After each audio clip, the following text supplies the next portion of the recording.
না হলে বউ থাকার পরও দ্বিতীয় বিয়ে করার অপরাধে জেলে পাঠাবো।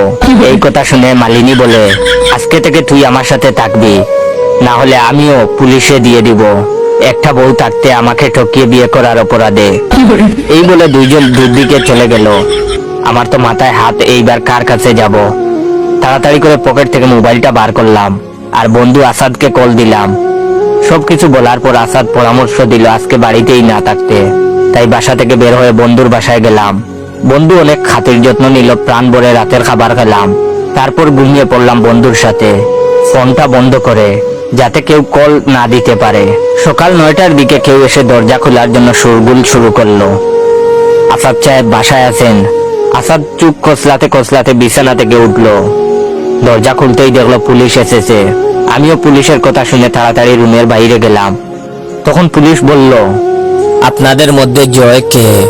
পুলিশের প্রশ্নের উত্তর দিলাম, জি আমি। তখন আমাকে বলল, আপনাকে আমাদের সাথে থানায় যেতে হবে, বড় সাহেবের নির্দেশ। সঙ্গে আসাদকেও। থানায় পৌঁছে দেখি আমার দুই বউ বসে আছে। আমি চমকে উঠলাম ওদের দেখে। জিজ্ঞেস করলাম, তোমরা এখানে কেন? তখন থানার ওসি বলে, তারা দুজন এখানে কি করছে তা আমি বলছি। এই বলে ওসি সাহেব আমার গালে একটা চোর বসিয়ে দিল। মনে হচ্ছে ডান পাশের সবগুলা দাঁত নড়ে চড়ে উঠলো। আমাকে চোর মারতে দেখে বন্ধু আসাদ রেগে মেগে ছুটে আসলো আর বলল, কি ব্যাপার, আপনি আমার বন্ধুকে মারলেন কেন?